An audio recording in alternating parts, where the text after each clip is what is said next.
Welcome to our third and final lecture on the introduction to buffer overflows. In this lecture, we will look at countermeasures. How can we stop these pesky buffer overflows? And then we'll also look at countermeasures.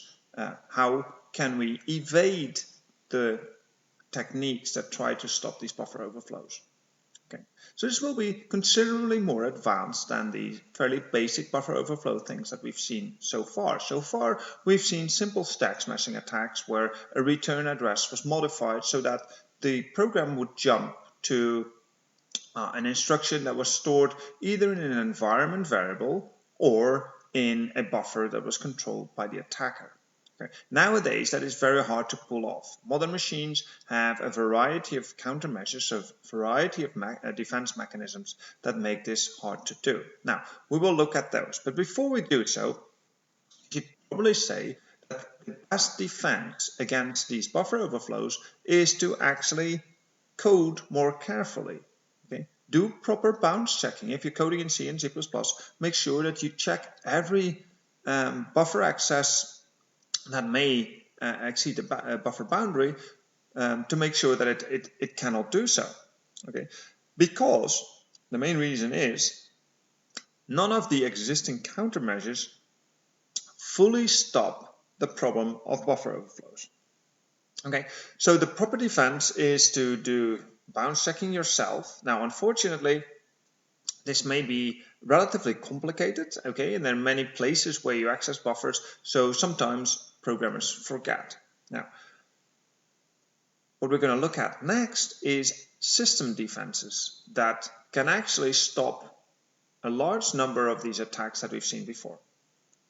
Okay, system defenses come in basically three flavors on modern systems. They're widely deployed. One is known as the NX bit or data execution prevention. Another one is known as stack canaries. And the final one is known as address space layout randomization. I'm going to look at them in turn, starting with canaries. Okay, canaries, the name canary derives from canaries that were taken by miners. When they went into a mine, they would take a canary. The reason was that mines, it's a dangerous environment, and often poisonous but odorless gases would build up. And, if you were not careful, you would simply die. Now, fortunately, if you took your canary would die before you did. So if your canary suddenly fell over, that was probably a good time to go up and get some fresh air. So we have something similar in computer systems. So a canary is something that prevents your return address or your base pointer, your frame pointer, to be overwritten directly. It's a 32-bit value that is inserted between your return address and sometimes your frame pointer and the rest of your local variables. Okay, there are different types of canaries, but the most common one are the random canaries. Okay, so what it will do is whenever you do a function call, the call instruction will automatically push your return address on the stack, and then maybe put your frame pointer on the stack, and then insert a canary value. The canary value will be a random value. Okay, so the rest of the function just proceeds as normal, but when you get to the end of the function, the epilogue of the function, there will be a check. Before you actually do the return instruction, you will check whether the canary is still alive. In other words, whether it still had the function that you expected it to have. Now, the attacker doesn't know your random value, so that means that if he simply overflows a buffer, and the buffer overflow is successful and he wants to overflow the return address, a nice juicy target that's somewhere up there, he will first hit the canary, okay? And the canary will die. In other words, the canary value will change. And this is noticeable at the point where you do the return. Okay? The problem, of course, is that you can only do this for programs for which you have the source codes for programs that you can recompile. Okay, because you need to insert the canaries in the instructions stream. You need to make sure that there is an instruction that inserts canary, and there's also needs to be instructions when you do a return to check for the canary. Okay, so graphically, this is what it looks like. You have your return address here, you have your frame pointer here, and then there's the canary value, the local, the random variable, the random value that's added there. Then you have your local variables, and at the return statement, you check whether or not the canary has died. Okay, so how good are these canary values? How well do they protect against Stack Overflow? So this is going to be your first challenge in this part 3 of the series of lectures on memory corruption. Okay, assume that we have random canaries that protect the stack, random values just below the base pointer. Okay, we have exactly the same program as we had before. This is exactly the same program. Can we still exploit this? Clearly, this is now much more complicated. We can no longer simply overflow the name buffer and overwrite the return address, because the canary will die. And at the point where we do the return, where we think we would like to divert the control flow, well, it's going to check for that canary value and realize that it's not going to work, and the canary has died. What can we do? Well, here's a hint. See if there's anything else that you could overflow. And think about how it would help you. Since this is the third part of our lecture series, which is supposed to be much more difficult than the first two, we're not going to give you more hints than that. Just think about what else you could overflow and how it might help you. Please pause the video now if you haven't solved the challenge yet, and stare at the screen for a little while, see if you can figure it out. We're going to go on and continue with the remainder of this lecture. Which brings us to the next defense mechanism, data execution prevention, sometimes referred to as an XBIT or write exclusive or execute or some other name. They're all not entirely equivalent, but very similar. Okay. So data execution prevention and the NXBit and write exclusive or X all have this idea of separating the executable memory from the writable memory. Okay. In a typical implementation, a writable page cannot be executable, and an executable page cannot be writable at the same time. Okay.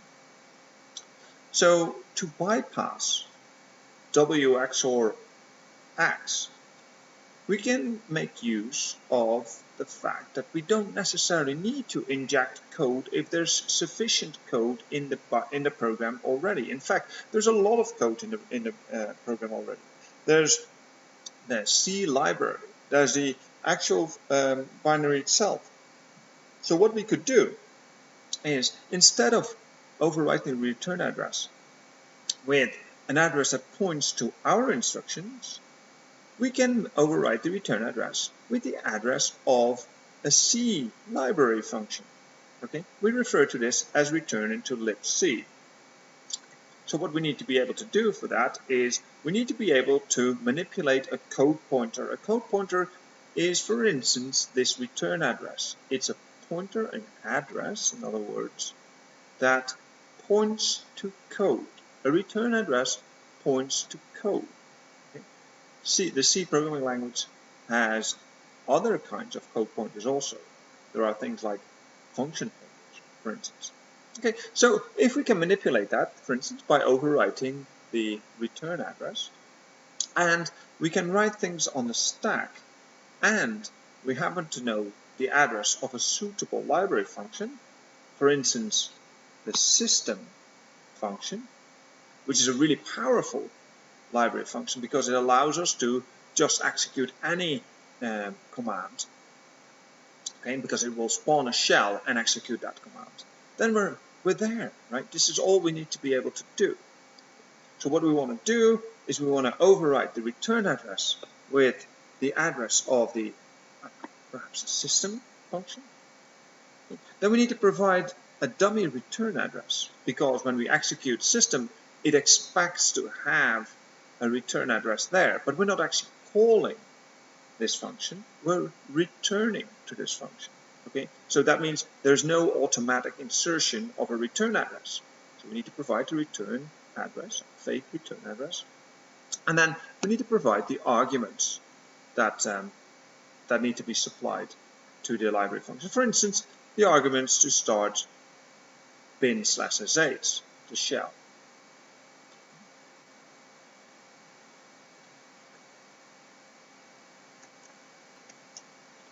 Showing this graphically in the same sort of representation as we've used before in the previous two modules, we see that we have our buffer on the stack just like before, okay? But we're not going to use that to store instructions. We're just going to use it to overwrite the return address. Okay? So there's the return address there. Here was the old frame pointer, this location, and then there's a little bit of buffer of stack above that also. Okay? So what we're going to do is we're going to overwrite the buffer, change the return address, and add the address of the system library function there. And we're going to add a fake return address, okay, and then the arguments for systems above that. So this is what we now have on our stack, and this will lead the system when it returns to when it wants to return from this function to execute the system library function. So again, the return address, the fake return address, is needed because the system library function expects it. Now, the question is, what could we do with that system, with that return address, the fake return address? The answer is that we can use it to return to another function when we're done with the previous one. Okay, and this is a way to chain together pieces of code. In this particular case, we could call one function, like maybe a string copy function, and then when the string copy function returns, let's go back to that slide for just a second. When the string copy function returns, it will return to the address that is stored at this, the fake return address that we stored there. Okay, so what if we add another function, the address of another function at that position? Well, then we can chain together these function calls. Okay. In an extreme form, we don't even need the functions. Okay, we can simply execute any little snippet of code in memory that contains a number of instructions and is followed by a return statement, a return instruction. Okay, so this is known as return-oriented programming. This need not be the start of a function. It could be any number of instructions that ends with a return instruction. Okay, so we can change our return address to point to this, the address of this instruction. Okay, and then all it's executing is a pop and another pop and then a move instruction or an add instruction or an or instruction and then a return. So it's only 3 instructions that are being executed. Okay, and when we return to some address that is controlled by the attacker. Okay, so we can have another snippet of code. Okay, so it's another snippet of code, maybe a snippet of code that lives here, and after that there's a snippet of code that lives here, and so on. Okay, and we can control where we return to on all of these return instructions. We can control where we return to for all of them by means of the stack. Since we as an attacker control the stack, all we need to do is have the appropriate addresses of these gadgets. These snippets of code are known as gadgets. Have the appropriate addresses of these gadgets on the stack, so that every time the return instruction wants to return, it finds an address of the next gadget there. Okay, so thus we can chain together these snippets of code.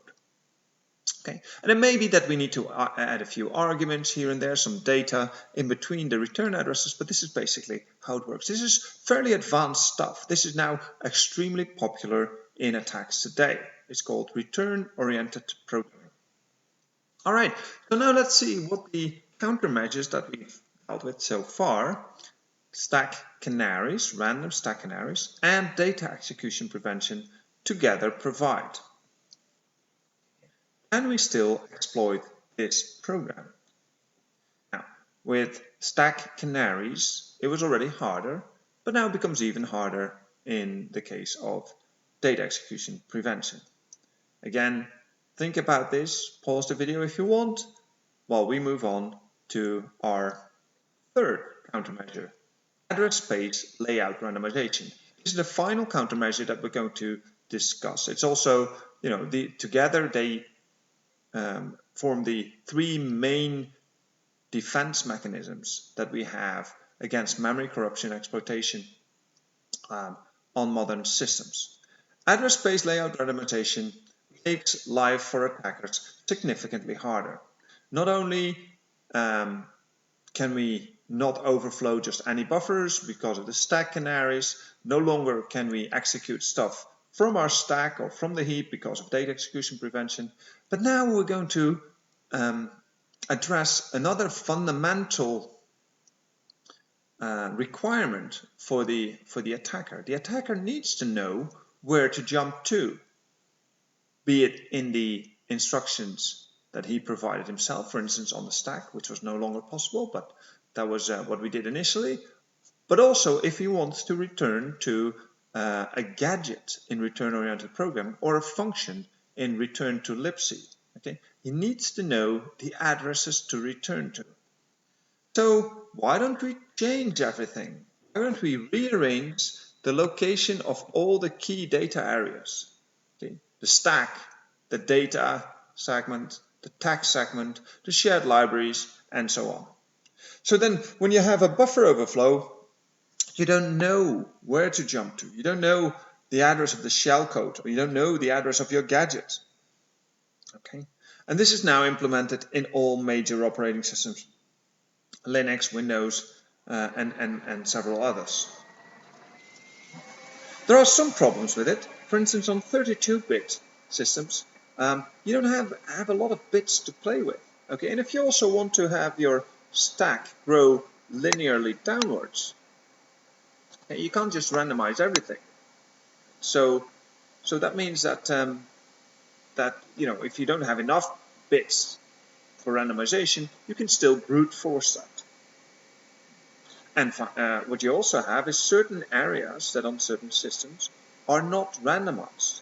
Okay? So if there are certain memory pages that are not randomized, you can make use of that.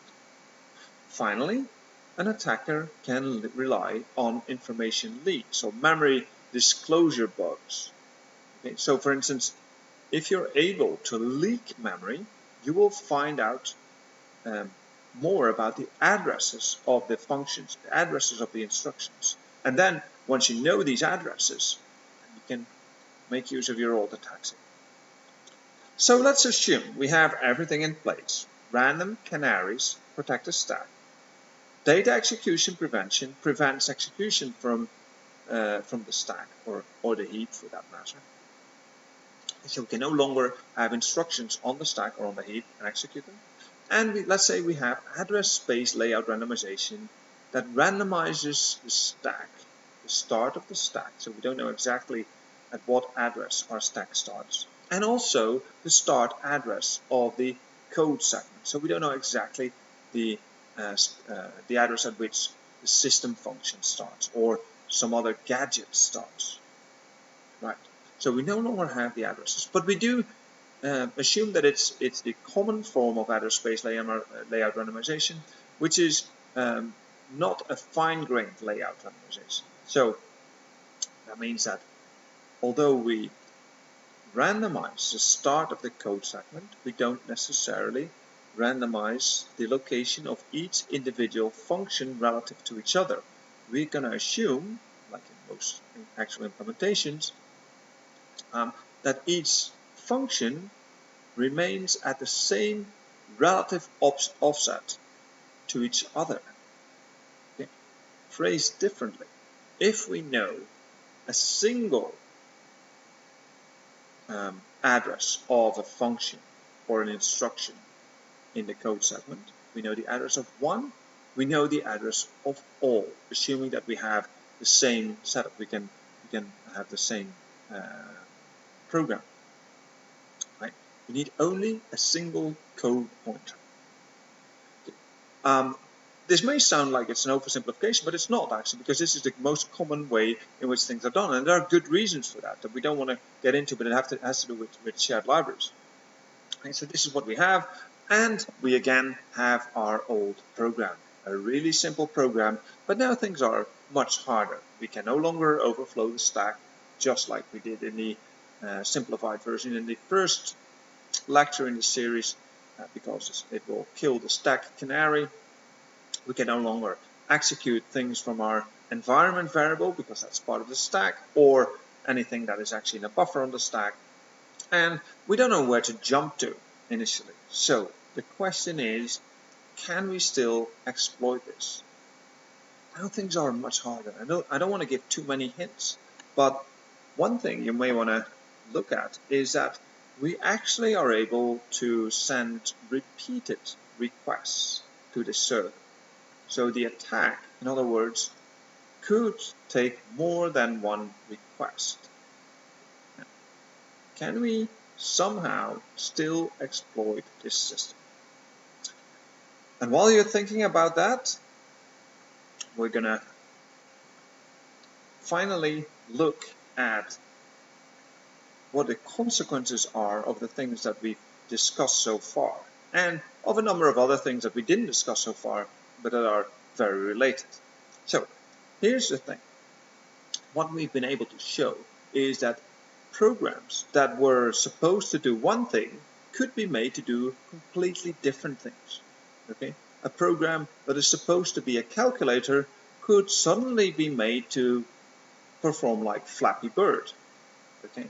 Or it could be Watson and win the Jeopardy challenge. Or it could be anything besides that. You can make your program do anything you want if you're able to execute code, or if you're able to chain together the right set of gadgets. We have been using weird machines. Your program was a weird machine. It had a vulnerability, and because of that, it could be programmed by providing it with the right sort of data to do something completely different from what you originally intended. Okay. This brings us to very fundamental questions. Questions that go back all the way to Alan Turing. Questions that are related to Turing's question when he asked, what is computable with a given machine? Okay. What is computable with your calculator program? If it has a vulnerability, well, maybe it's what is known as Turing complete, which means given enough memory, you can calculate anything you want. Okay. The shellcode, return-oriented programming, and return to libc programming methods are all known to be Turing complete. I personally think this is fascinating. This is what makes all of this very interesting. It goes back, to extremely fundamental questions, even though it has a very, hackish approach to get there. This is what it all goes back to. And with that, I'd like to say goodbye. Thank you very much for taking these lectures. I hope it has been useful, and I hope you've been able to solve all of the challenges. We have actually covered quite a lot of material, from simple buffer overflows to the countermeasures, but then also countermeasures to those countermeasures. And even though these buffer overflows have been around forever, remember they were already discussed in the 70s, new research shows that it's unlikely that they will disappear anytime soon. And the problem, the reason for that is that the C and C++ programming languages are extremely popular. Okay, and that's because so many companies have invested in that. they're not going to disappear anytime soon. And part of the C and C++ programming languages, almost fundamentally part of that, is the notion of a buffer overflow. It's very common for legitimate reasons to overflow buffers. So here's the thing. You have to be extremely aware of this very dangerous kind of bug. And since the countermeasures, as we've seen before, are not sufficient, none of the system-based countermeasures are sufficient to stop buffer overflow-based exploitation, you as a programmer ultimately are responsible for avoiding these buffer overflows. Try to avoid them in your code and make sure that attackers have no way of exploiting your program.